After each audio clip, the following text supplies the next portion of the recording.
Good afternoon. My name is Steve Diamond, and my guest today is rhythm and blues musician Little Elliott Lloyd, appearing Thursday and Friday at Coochie's, Saturday at Hub, and every Thursday starting next week, Tinderbox. And the first question, I classified you as rhythm and blues. Is that the best way to classify you, or? Rhythm and blues is a different definition now. There's a contemporary rhythm and blues, and definitions are kind of awkward.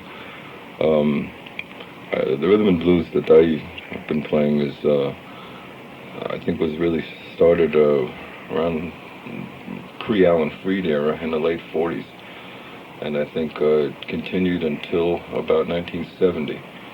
And most people peg me as a blues singer, and which is sort of what I started at, and I continue to sing a lot of blues, and a lot of my feeling is in that, and I've been criticized for being too intense. And even in my relationships with women, I've been criticized for being too intense, But rhythm and blues is an area I cover. I mean, I do black music, and it has different perspectives to it. And I think that essentially black music is the development of two different areas. One is gospel music and church music, Christian missionaries into Africa, all that whole thing, and the way it evolved. And the other aspect of black music is blues and Muddy Waters and stuff like that. And Muddy Waters, more of a pentatonic minor kind of thing, And most of the white guys that play blues, I think, sort of lean toward that. And soul music and like the whole era, the Atlantic era, the Stax era, that whole thing, I think is more based on gospel and more based on major progressions and so forth, ninth progressions, And I don't like to get too technical, but you have to know what you're doing. Really? I was looking at your song list for this tour in the summer, and I see like a lot of you have the Temptations, you have Junior Walker and Sonny Boy Williams and Muddy Waters influences when you were younger or growing up, or they were just. Oh, these are, yeah. My really early influences you're talking about? Oh, like when you started really getting into rhythm and blues, were these the guys you were listening to, like Sonny Boy Williams and stuff like? Well, rhythm and blues is something that I picked up right away. You liked it as a kid always, like? I think the first record I ever bought. I mean, I had records from my sister. You dig? Yeah. Like she's a little older than me, not much. Excuse me, dear. And she first showed up with Frankie Lyman and the Teenagers and Bill Haley and the Comets. That was one of the earliest crossover groups. But the first one I bought was the Coasters, and that I really liked the whole essence of their feel. They had King Curtis on the saxophone and Mickey Guitar Baker, who was one of the earliest. He was the one who took rhythm and blues into rock and roll. Rock and roll is another thing that they drop the roll these days. It's another thing that's hard to define. At this point, and things keep crisscrossing back and forth. I hate to draw lines. What was the question? Well, like you really like, I don't know, when you hear. My early influences. Yeah, like if you Muddy Waters and group. When I was about 12 years old, I used to listen to the radio, rock and roll radio, Dion and the Belmonts and Lil Anthony and all that sort of thing, Fats Domino, Elvis Presley. But one day I hit the wrong station. I still call it the wrong station. I listened to WNJR in Newark. At that time, Wolfman Jack was sweeping floors over there. It was before he went to Mexico. And I picked up on what they, I guess, in the 50s they called it race stations. And at that point they were calling it rhythm and blues. It was before the word soul music was coined. And I think the first thing I really heard that was not blues and not rock and roll. It was in a gray area, and it was a fellow called Jimmy Reed, who was like a major cornerstone of a lot of what's going on now. And it was a very, very poignant feel he had. It was the music, I mean, you could play, believe me, but to capture the essence of that feel, is the whole thing. And I think I played his songs, I still do, I still throw them in the set once in a while. There's a couple on there. Yeah, I know. But I played his stuff because it was simplistic, and I really enjoyed the feel, and I did it for a few years after that. I had a little trio. We used to play parties in the city, and then I moved into Chuck Berry and started doing different things. That was from the time I was about 15, 16, until I went to college. Did you, when you were like when you first started college, like you were in other bands, like how were the bands, you know, in college? Yeah, the bands that you were in. Like, when was your first band? Like, when did you start? When you I guess the first major group I had was called Your Mama. You know, Hey. which was, I know there's a lot of groups called that now. That name is funny. But we were playing in downtown Brooklyn, and we ended up at Players Tavern out in Westport, Connecticut, because some of the guys from out that way, and I think we were kind of before our time. I always took pride in that. And this was around the time Butterfield was releasing stuff, and John Hammond, and we were playing blues also. And but the thing that was interesting about us is we were picking up on a lot of Motown tunes, like some of the ones you said. Temptation. Temps, Heatwave, you know, the whole thing. That was our break song, you know, that kind of thing. And even a little jazz, you know. And that I guess was my first group. It evolved into about 10 pieces, and there was some musicians in there that did pretty well, as a matter of fact. You know. And like how do you feel about the backup band you got now? Are they one of the tightest ones, or you know the guys I have now are they're sort of like the water settles to the bottom. I've been through a lot of musicians, you know. How many? How many hands and feet you got? I'm playing with Dennis Menafini on drums, and he's also in the Funky Huns, which is a thing we do at the Northlight, and it's been moderately successful. It's a top-heavy group. I'm Bradley Sexton, who is my bass player. He pretty much has been sticking by me creatively, the most and spiritually. You know, we're very, very close. And Bradley, as a matter of fact, played with a fella out on the West Coast named Rick Estrin, who's one of the best living harmonica players I know. And I got an endorsement from Horner, so that's saying a lot. Yeah. The other music. Go ahead. I'm sorry. Well, I was going to ask you about that. How'd that start with the harmonica, with the Horner? The harmonica. Well, that goes back to Brooklyn, you know, to that early group, and it was like we said, well, we need harp on some of these tunes, you know, it'd just be a thing to do. We said, who plays harp? So I said, I don't know, I'll try it, you know, because I was mostly singing. I was playing some rhythm guitar, and not that good, you know. But you play piano too, right? I play piano, but I'm very limited. I only play in one key, but I can play very significantly in that key. It's just something that I never had time to really learn properly. I mean, I took piano lessons when I was 7, but I felt like watching Mickey Mouse Club instead, you know. But so I have some basic knowledge of it. But the harmonica, I guess I played Fannie Mae, the old Buster Brown song. That was a crossover blues song, you know. And you know, I want somebody to tell me what's wrong with me. You know, Fannie Mae, baby, won't you please come? Well, that has a very specific harmonica part in it. And I started playing that for, I guess, from the time I left college. I came up here, sort of dried up my head, you know, and I was playing in lounge bands, all kinds of bands. About 6-7 years ago, believe it or not, I saw an ad in the paper for a blues singer. I couldn't believe it. So I said, just for the hell of it, I'll call. Then, make a long story short, I ended up with these guys, and we ended up traveling with James Cotton for a few years as like an opening group, and then I went on with James by myself, and he started teaching me harp more and more. And then I guess I just sort of started playing again, you know, within the past 5, 6, 7 years, and I just kept blowing that harp, and it got better and better. And I don't know about. I didn't really feel confident until maybe 2-3 years ago. It's hard to remember exactly when it clicked, but I was with Harvey Brooks, and he was very instrumental in Harvey's good because he's very professional. He has a good track record. He really knows music. He doesn't do too much else. If it wasn't for music, he'd probably be sleeping. But the thing is that he always encouraged me to do things that I was just sort of not taking seriously enough, and he made me blow the harp until I turned blue at the gigs and stuff, and he was great about that. And then I just kept doing it. He gave me the momentum, and that's what's needed here. Well, the harp isn't something I really took home and practiced. I mean, I just did it on the boards, as they call it, on the stage. I just kept playing and playing and playing, and you know, a little liquor, a couple of women around, a little excitement. You know, the thing about music and women is that I've always told a lot of people is the reason I started music was because I wanted to meet girls. You know, so many people say that. So many. Yeah, but you know, you never do because here you are, 2:30 in the morning, moving equipment, they all split. So what good is it? You know? So that's a whole different story. In the reading I've seen some articles on you, and I don't know these comparisons. You've been compared to Muddy Waters, having a voice of Muddy Waters and the humor of Loud and Rainnight III. Do you feel those are good comparisons? Do you want better ones? I think so. Yeah, I think I kind of fall in line. I mean, I played a demo tape for a club owner recently. He says, "How come you're playing B.B. King?" I sang along with it, and the guy almost fell off his bar stool.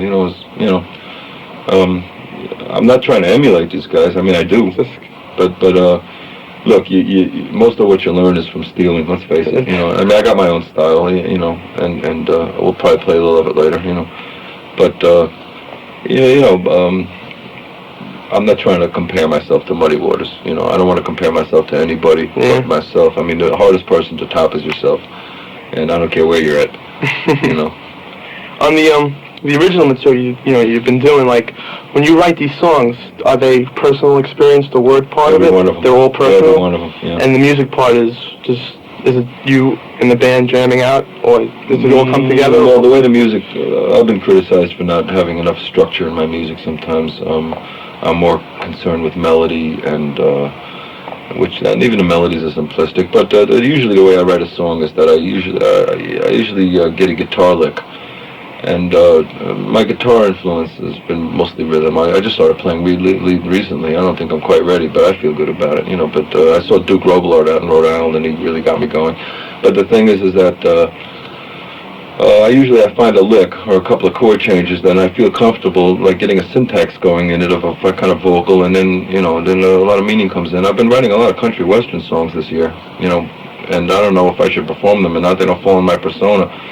And some people just say, what the hell, do whatever you feel like doing. You know, that's probably the bottom line. But the country western songs are more poetic, and I like writing the country songs because, I can deliberate more in terms of using vocabulary and so forth, whereas, black music deals more with sounds of words, it would seem. You know, it's a more abstract, subtler kind of expression, communication. But the country western stuff, you can talk about, pickup trucks and...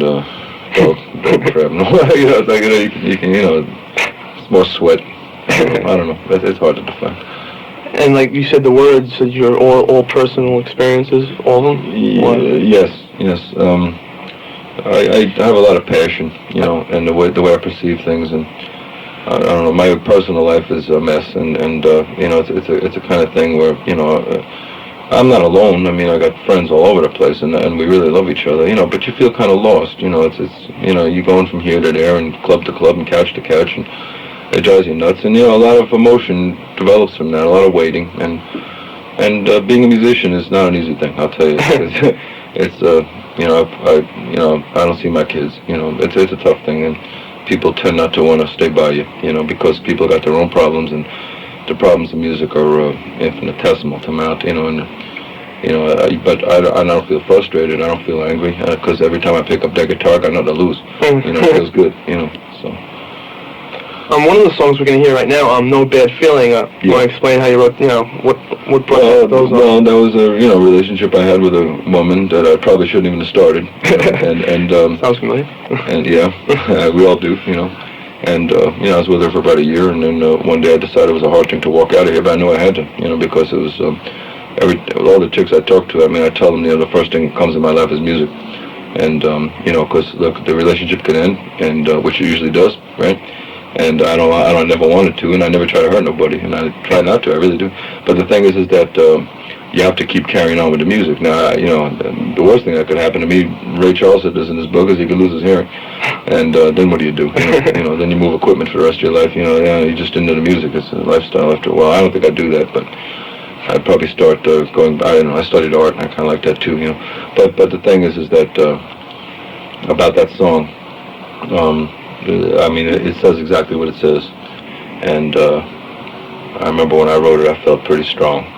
Pretty sad, but pretty strong, and that's sort of the way I feel in general, And I don't like feeling sad. I don't like dwelling on it. A lot of people say you have to suffer to sing the blues, and I mean, everybody suffers. Not everybody sings the blues. Sometimes I think you gotta worry to sing the blues. All right, hey, let's give a listen to the song "No Bad Feeling."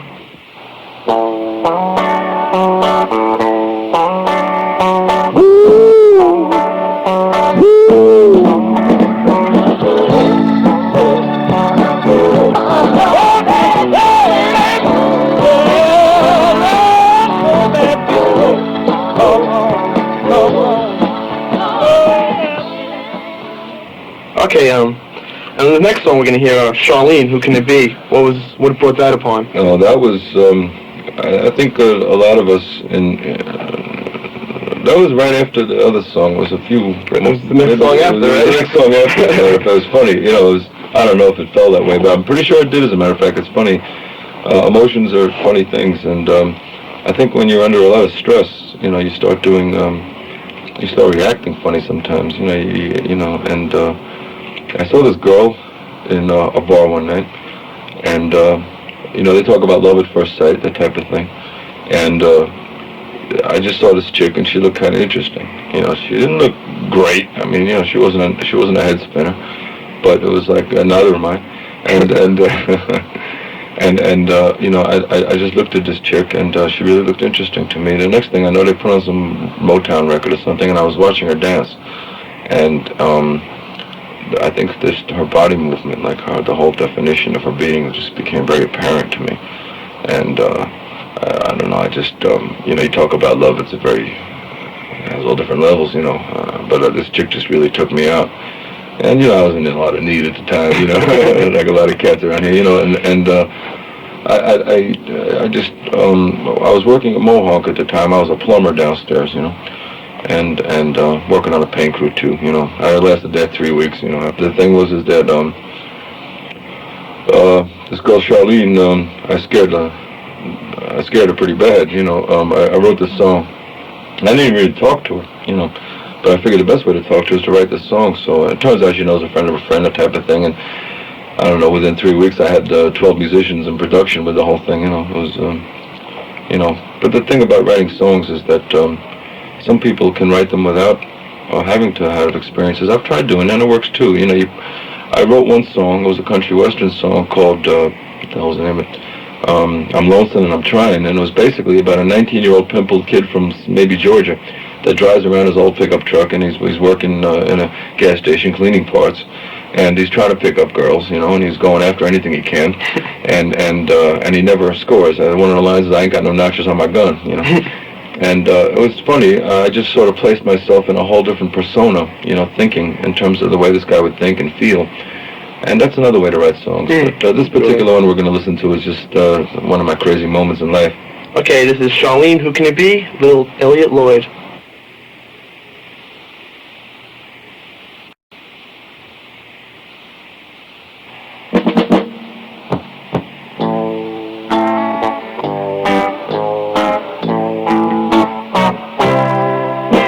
I asked a friend about you, because you look so good to me. She said her name is Charlene. Charlene, who can you be?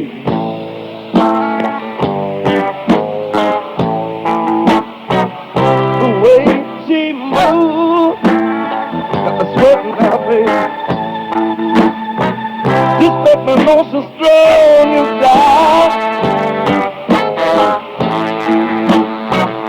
The way she moves, this wanna make me know more about you.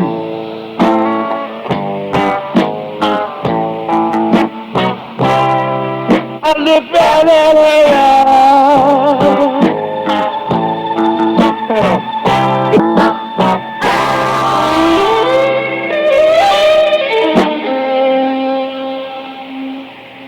Now, I see in your schedule, your past performances, you've appeared with a lot of established artists: Johnny Winter, Gary U.S. Bonds, David Bromberg, David Crosby. How do you feel, you know, about performing with these, you know, as warm-up bands? I was a warm-up band. Gary was really nice because he had checked out my set and he brought me up on stage with him, and which says a lot about Gary. And I really loved that cat. I spent a little time with him on Long Island before he lost his record contract. You know, we were thinking we were going to do something, just another fall of bad luck. But the reason I like to do opening acts is because you get in front of a really good audience, and I've always been very successful with that audience. And people wonder why no one's opening for me, you know. And but people are also wondering why eggs are so expensive too these days. It's hard. It's hard. Like Johnny Winter, if you performed with him, did you warm up for him, Johnny Winter? Yeah. Yeah. It must have been a big thrill because he's a big blue guitarist. my guitar player at the time, Baby BB, is Freddie Scribner from Middletown. Him and his brother used to work with me, and a lot of people say he upstaged Johnny, and that's a silly thing to say, but it was funny because Freddie learned a lot from Johnny, and it was really, he never appeared with him or anything. I don't think he ever met him. We were backstage, talking to him and whatnot. And he's a pretty isolated kind of person. He's very personal, but as musicians, we got to talk a little shop back there. And you learn a lot about music just by talking to performers rather than listening to them sometimes. That's good. Your concert circuit is a lot in the New Paltz, Poughkeepsie area, but where else? Is it in the city too? I've been playing a lot down the city. What do you like better? What do I like better? There's two different types of audiences. I don't like parking the car, I'll tell you. In the city, I know it's a pain. It's a bitch. Yeah. But, well, the city is a funny thing, because up here I have friends, and I have a lot of friends up here. Smaller places up here, too. Intimate, aren't they more? Or yeah. Well, New York is a very, you know how New York is. It's very cold. But the thing is that the thing I like about playing in New York is people are people anywhere, and people that they respond to things at different levels. But in New York, you never know who's in the audience, which is important. And I mean anybody. There could be somebody. There could be my future wife sitting there. It could be my future record contract. And look, my future wife could be a coochie tonight too. You never know. But the thing is that there's more random possibility playing in the city in terms of somebody who might. I need production. I need management, and I've been doing it pretty much. I'd say 99 and 44, 100% by myself, and that's from writing the songs, learning my own head, learning feeling. And it's been entirely my own drive. Nobody helps you, and you can't expect no one to. But I'm at this point, I need a jump start. It's not to say I'm losing energy. I have more energy now than I ever did, and I've been at it. I don't know, about 15, 17 years, something like that. But at some point you want to break through. Years ago, cats like Corky Siegel and Bill Colwell, Mike Winfield, guys like that were pretty successful. They were getting on labels, and at that time I wasn't ready creatively or emotionally. I wasn't sophisticated enough. I've always been very slow to come about, and I spoke to a very good friend of mine recently. She said that what the hell are you waiting for? Why don't you get out there and move around? I've been sitting in the damn woodshed, a musician's terms of woodshed when you're practicing, writing and so forth. And I just want to keep getting better and better. And there's two ways of doing that. You can stay alone and do it in the woodshed, or you can get on the boards. But I was playing for maybe 2 years solid, and I kind of felt that I needed time off. The music business is a rat race, booking gigs. If you start worrying about it, you're not going to do well. It seems it's like the Chinese handcuffs. When we were kids, you stick your finger both ends. The harder you pull, the more it gets stuck. So sometimes you just got to cool out and relax. And then the next thing I know is like people saying, he's back from the woodshed. But I got all these gigs all of a sudden in the city up here. I'm doing a little playing. And I think I'm going to start moving into like Canada, Rhode Island. I hate to say it, but I want to leave the United States. That's what. I know I'm a traitor. What is this? Yeah, but the Stray Cats left the United States. Yeah, they went to England. A lot of people go to England. In fact, they come. Go to England. Well, I have friends in England now that, as a matter of fact, I just sent some promo to, and I think I got a couple of record offers right here now. From, I can't mention labels because of competitive reasons, but the thing is that. They're good labels, they're major independents, but no one's talking about the hotel bill and no one's talking about distribution, but I think maybe in Europe I could get a good deal. I don't even have to go there to record it, but a good friend of mine, his name is Eddie Kirkland. He's played around here. He's a blues singer, and I never spent a lot of time with Eddie, but you don't have to, neither one of us has to, because we pretty much know. And Eddie has a number 8 album right now in Europe, and he's in Clearwater, Florida playing. And I'm telling them, why the hell don't you go to Europe to back up that album? You know, it's that kind of thing. But, you know, logistics get difficult. You know? Okay, Elliott, you've also performed the past couple of years in the big New Paltz Festival spring weekend. Right. Has it been a nice thrill for you? Have you got good response? Well, I always like playing for the audience up here because I feel that it's they're willing to be creative with what they want to listen to as much as I want to be creative with what I want to play. And I've gotten some really enthusiastic responses, and it makes me feel good. Was it 2 years ago? You had, I don't know, it was the rain. Were you performing on the day it was raining? Well, I remember we got into the Winnebago. They had to put plywood all over the grass because we were getting up to our socks in mud out there. Yeah, so it was muddy. Yeah. That's with David. Did you meet David Crosby? Yeah. We had lunch up there. Is it true about David Crosby, what they say? It's true. He's arrested, I think. He went through a lot of changes, man. He had some tragedies in his life and stuff. But you know, it's that doesn't stop anybody. You know, once you got that feeling, you got that feeling. You know, I have a lot of respect for him. Yeah. Okay, what does the future have in store for Mr. Elliott Lloyd? Well, I want to make as much money as I can, just like you. Ready? We're going to a partnership. Well, partnership? I play guitar. No. All right, what the hell? I'll check you out. I'll check anybody out. Listen, the main thing is that I've learned from the past few years is to be very flexible. And in terms of music, like any other business, you have to be ready to either make mailboxes or rowboats. And but I don't want to sacrifice any of my integrity from mother blues. You know, I mean, you can do contemporary R&B. You know, I've heard stuff that's already into the 90s on tape. Some of my friends are doing, but it's very important to be flexible and to try to catch a groove. You know, to get people excited. And you know, I think I've paid a lot of dues. You never finish, but I think my roots are pretty strong. And Fleetwood Mac, the Rolling Stones, Muddy Waters, they all have roots in the blues. Definitely. There you Especially go. the Rolling Stones. It's a good place to start, and I think you really need it if you're going to be successful with integrity. Okay, Elliott, I'd just like to say, thank you for stopping by. And Yes, also, Elliott Lloyd, again, is performing at Coochie's Thursday and Friday, and Saturday at Hub. And starting next week, he'll be performing every Thursday at the Tinderbox. And in closing off, you mind springing a few tunes? Well, I'll spring a tune. That's the way I feel lately. Okay. Okay. This song I got from a really good friend of mine, Ian Bennett. He's another one that pretty much stands by me. You know, it's like, emotionally. And things are hard all over for him, too. It's a Lowell Fulson song. And Lowell Fulson was one of Ray Charles' earliest influences, and West Coast kid.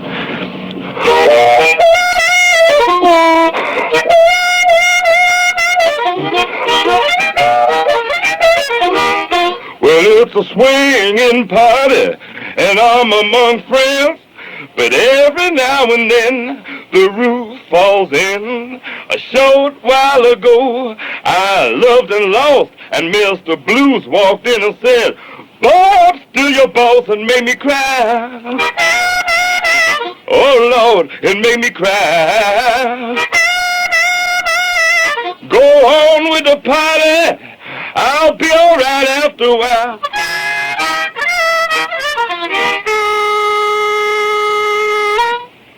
That's the way I feel these days.